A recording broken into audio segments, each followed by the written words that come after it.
মাননীয় স্পিকার, অনেক কার্ডই তো দিচ্ছে সরকার। ভ্যাট মৌকুফের একটা কার্ড যদি গরিবদের জন্য দিত, গরিবদের অনেক উপকার হতো। মাননীয় স্পিকার, আলহামদুলিল্লাহ, আসসালাতু আসসালামু আলা রাসূলিল্লাহ। মসজিদ আমাদের দুর্গ, গম্বুজ আমাদের হেলমেট, মিনারগুলো আমাদের বেয়নেট, আর ইমানদারেরা আমাদের সৈনিক। মাননীয় স্পিকার, এই কবিতাটি লেখার কারণে একজন রাজনীতিবিদকে কারাবরণ করতে হয়েছিল, তার দলকে নিষিদ্ধ করা হয়েছিল।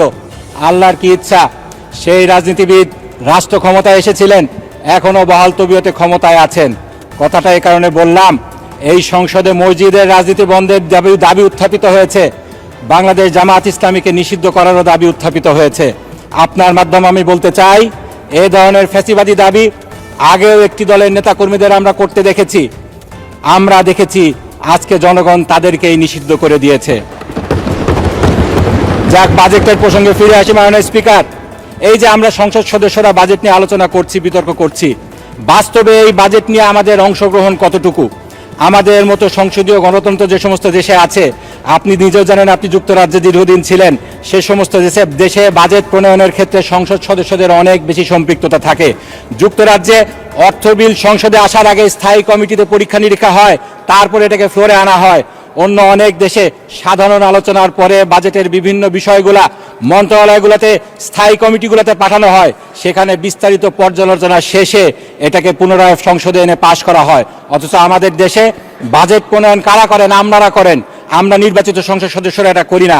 আমাদের সংসদ সদস্যদের ভূমিকা এখানে সীমাবদ্ধ থাকে কয়েক মিনিটের গলাবাজিতে। মাননীয় স্পিকার, আমাদের এই বাজেট প্রণয়নের ক্ষেত্রে আমাদের ভূমিকা যে সীমিত শুধু সেটাই নয়, একই সাথে এই বাজেটের উপরে যেই বই ও বিলের কপিগুলো আমাদেরকে দেয়া হয়েছে, আমরা তার কতটুকু পড়ার প্রয়োজনীয়তা অনুভব করি। মাননীয় স্পিকার, প্রাক্তন অর্থমন্ত্রী সাইফুর রহমানকে নাকি জিজ্ঞেস করা হয়েছিল বাজেটের যে ডকুমেন্টগুলো দেয়া হয় তার তিনি কতটুকু পড়েন। তিনি নাকি বলেছিলেন মাত্র 18% পড়েন। আমাদেরকে 17টি বই দেওয়া হয়েছে। মাননীয় স্পিকার, প্রায় 4046 পৃষ্ঠা। একটি বই সাস্টেনেবল ডেভেলপমেন্টের উপরে যে বইটি দেওয়া হয়েছে, সেখানে পিছনে একটা QR কোড দিয়ে সংযুক্তিগুলা অন্য আরও ডকুমেন্ট বলা হয়েছে অনলাইন থেকে পড়া যাবে। এই যে ডকুমেন্টগুলা আমরা পড়িও না, পড়ার প্রয়োজনীয় অনুভব করি না, কারণ এই বাজেট আমরা প্রণয়ন করি না। আমাদের ভূমিকা শুধু বাজেট পাশ করা, রবার স্ট্যাম্পের মতো। আমাদেরকে যদি সত্যিকার অর্থে সংসদীয় গণতন্ত্রকে প্রতিষ্ঠা করতে হয়, তাহলে আমাদেরকে এই সংস্কৃতির পরিবর্তন করতে হবে। মাননীয় স্পিকার, বাজেট প্রণয়নে সংসদ সদস্যদেরকে সম্পৃক্ত করতে হবে। আইন করে মন্ত্রণালয় সংক্রান্ত স্থায়ী কমিটিগুলোতে এই বাজেট নিয়ে পর্যালোচনার ব্যবস্থা করতে হবে। মাননীয় স্পিকার, সরকার দলীয় সংসদ সদস্যরা বলছেন এই বাজেট নাকি যুগান্তরকারী। আসলে কি সিরিয়াসলি? মাননীয় স্পিকার, গত এক দশকের বাজেটগুলো যদি আমরা পর্যালোচনা করি, তাহলে কি দেখব? কিছু সংখ্যা এবং ভাষাগত পরিবর্তন ছাড়া কাঠামোগত কোনো বড় পরিবর্তন কি আসলেও হয়েছে? হয়নি। মাননীয় স্পিকার, আমি দুঃখের সাথে সেজন্য বলছি, এই বাজেটও পূর্ববর্তী বছরের বাজেটগুলোর মতো গতানুগতিক, শুভঙ্করের ফাঁকি, গণবিরোধী এবং আগামী বছরের লুটপাটের পরিকল্পনা। মাননীয় স্পিকার, আমি প্রত্যেকটা পয়েন্ট উদাহরণ দিয়ে বুঝিয়ে দিব কিভাবে শুভঙ্করের ফাঁকি। মাননীয় স্পিকার, বলা হচ্ছে ইতিহাসের সবচেয়ে বড় বাজেট। আসলেই কি? মাননীয় স্পিকার, 1972 সালে আমাদের বাজেটের পরিমাণ ছিল 786 কোটি টাকা। সে সময় বলা হয়েছিল যেহেতু এটা বিসমিল্লাহ রিপ্রেজেন্ট করে, সেজন্য বরকতের জন্য রাখা হয়েছিল। এটা বিসমিল্লাহকে রিপ্রেজেন্ট করে না, সেটা ডিফারেন্ট ইস্যু। মাননীয় স্পিকার, কিন্তু সে সময় স্বর্ণের ভরি কত ছিল? 160 থেকে 170 টাকা। সেটা আজকে বেড়ে 1400 গুণ বেড়ে হয়েছে 2,42,000 টাকা। সেই তুলনায় বাজেট কতটুকু বেড়েছে? 1200 গুণ বেড়ে হয়েছে 9,38,000 টাকা, 38,000 কোটি টাকা। সুতরাং মুদ্রাস্ফীতি হিসাব করলে বাজেটের পরিমাণ সেরকম বাড়েনি। এই বাজেটকে তাই সবচেয়ে বড় বাজেট বলা যাবে না, তবে এই বাজেটকে বলা যাবে সবচেয়ে বড় ঘাটতি বাজেট, সবচেয়ে বেশি ঋণ নির্ভর বাজেট। মাননীয় স্পিকার, ঋণের ক্ষেত্রে বলা হচ্ছে এই ঋণের টাকা নাকি উচ্চ রিটার্ন সমৃদ্ধ খাতে বিনিয়োগ করা হবে। এটা নাকি লোন ঝুঁকি হ্রাসের একটা কৌশল। মাননীয় স্পিকার, অর্ধেকের বেশি অর্থাৎ 1,12,000 কোটি টাকা লোন নেওয়া হবে দেশীয় ব্যাংক থেকে। এই দেশীয় ব্যাংকগুলোর অবস্থা কি? মাননীয় স্পিকার, আজকেও রিপোর্ট বেরিয়েছে, টাকা ছাপিয়ে ফের ধার দিচ্ছে কেন্দ্রীয় ব্যাংক। এক ইসলামী ব্যাংকে, যেই ব্যাংকে সরকার হাত দেওয়ার পরে জনগণ 4,000 কোটি টাকা উইথড্র করে নিয়েছে 7 দিনে, সেই ব্যাংকে 9,000 কোটি টাকা লোন দেওয়া হয়েছে।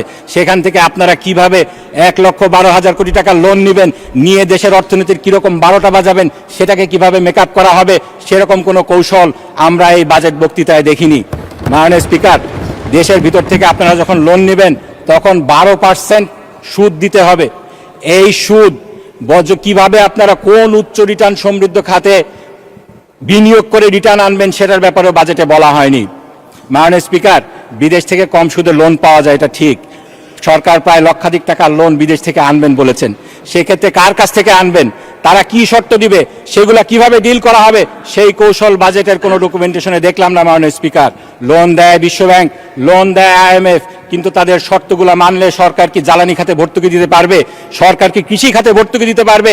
মুদ্রাস্ফীতির উপর নিয়ন্ত্রণ করতে পারবে? পারবে না মাননীয় স্পিকার। এই কারণে এই বাজেট শুধু শুভাঙ্করের ফাঁকি নয়, এই বাজেট অপরিকল্পিত, অস্বচ্ছ এবং বাস্তবায়ন অযোগ্যও বটে। মাননীয় স্পিকার, অর্থমন্ত্রী যখন কর ছাড়ের ব্যাপারে বলছিলেন তখন আমাদের ট্রেজারি বেঞ্চের সদস্যগণ মুহুর্মুহু টেবিল চাপছিলেন, কিন্তু যখন ভ্যাটের উপরে আলোচনা করলেন সঙ্গত কারণেই সেই করতালিতে ভাটা পড়ে। কর আছে দুই ধরনের মাননীয় স্পিকার, আপনিও জানেন, প্রত্যক্ষ কর, পরোক্ষ কর। আমাদের 18 কোটি লোকের দেশে প্রত্যক্ষ কর দেন মাত্র 24 লক্ষ মানুষ, কিন্তু পরোক্ষ কর সেই ভ্যাটটা আমাদের আপামর জনসাধারণ দেন। এক্ষেত্রে একজন গরিব মানুষও যেই পরিমাণ ভ্যাট দেন, দরিদ্র মানুষও একই পরিমাণ ভ্যাট দেন। আমাদের দেশের ভিক্ষুকেরা চাল, ডাল, নুন, তেল কিনতে যে পরিমাণ ভ্যাট দেন, একজন কোটিপতিও একই পরিমাণে ভ্যাট দেন। তাহলে এই বাজেট গরিব বান্ধব হলো কিভাবে মাননীয় স্পিকার?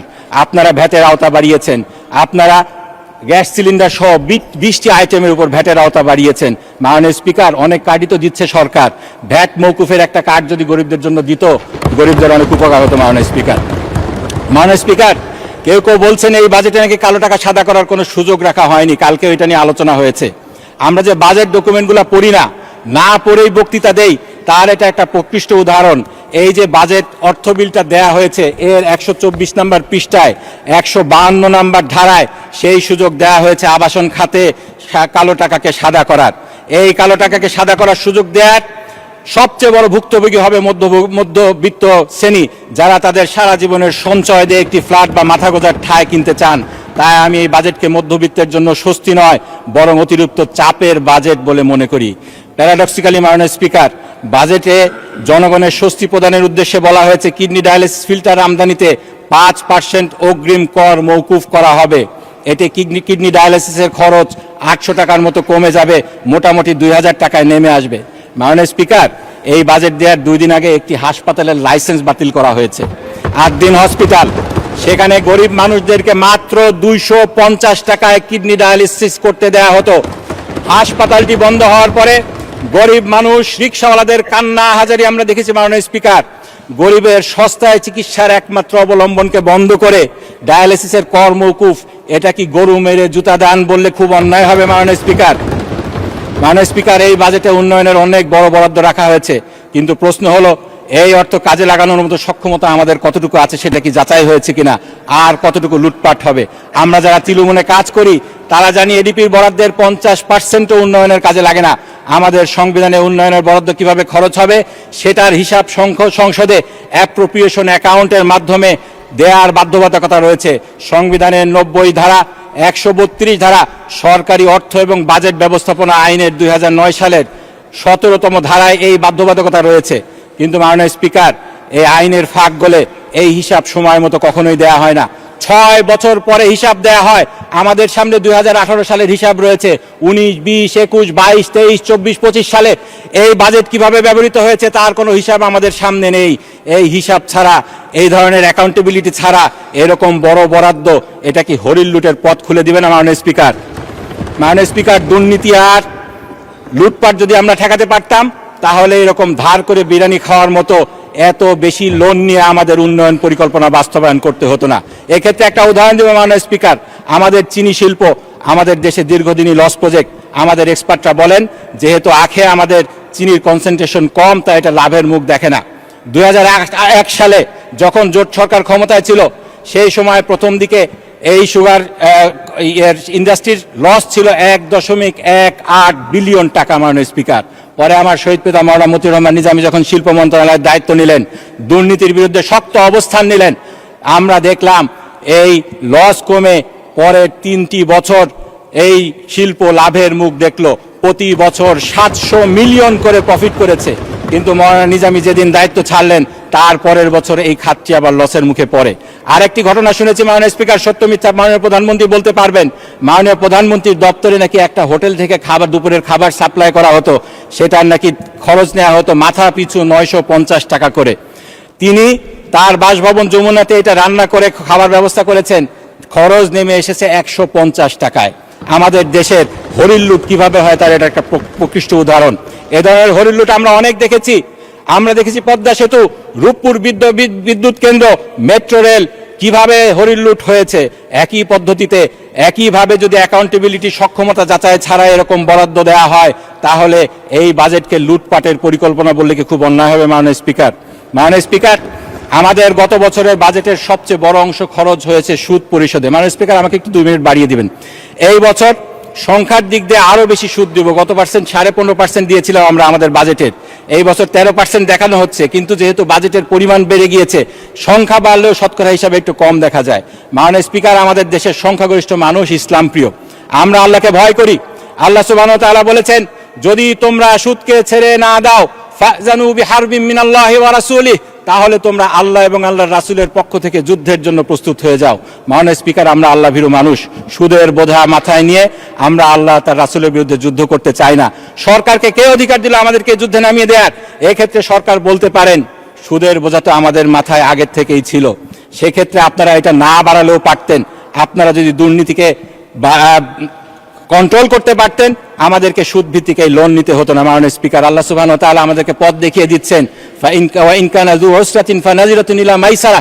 আমরা যদি অভাবগ্রস্ত হই, আগের থেকে ঋণগ্রস্ত হই, তাহলে আমাদেরকে এই ঋণ থেকে, সুদ থেকে পর্যায়ক্রমে বেরিয়ে আসতে হবে। আমরা যদি পদক্ষেপ নেই, মাননীয় স্পিকার, আল্লাহ সুবহানাহু ওয়া তাআলা আমাদেরকে ইনশাআল্লাহ সাহায্য করবেন। মাননীয় স্পিকার, এক্ষেত্রে জাকাত আমাদের দারিদ্র্য বিমোচনের ক্ষেত্রে একটা বড় ভূমিকা রাখতে পারে। একটা গবেষণায় দেখা গিয়েছে এই জাকাত থেকে 2 লক্ষ কোটি টাকার বেশি আয় করা সম্ভব। মাননীয় স্পিকার, কিন্তু একটা সমস্যা রয়েছে।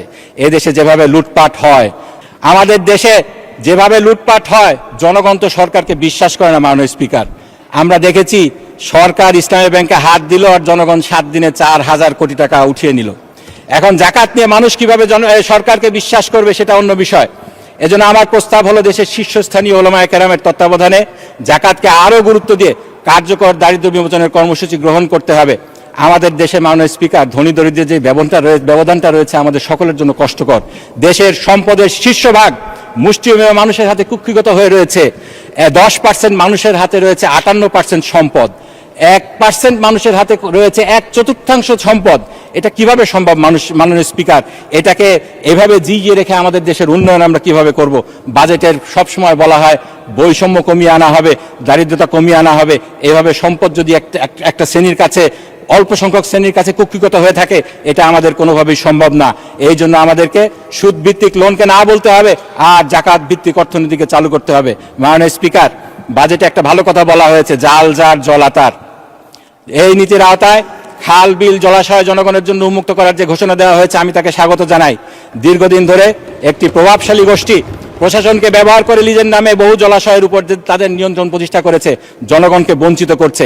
আমার নির্বাচনী এলাকা সাথিয়া ইসামতি নদীকে বদ্ধ জলাশয় আখ্যা দিয়ে এক শ্রেণীর দুর্নীতিপরায়ণ আমরা এই নদীকে লিজ দিয়ে মেরে ফেলার ষড়যন্ত্র করছে। আমি যেটা দাবি জানাচ্ছি, নদী, খাল, বিল, জলাশয় এটাকে আইন করে এই ধরনের অপপ্রচেষ্টা বন্ধ করতে হবে।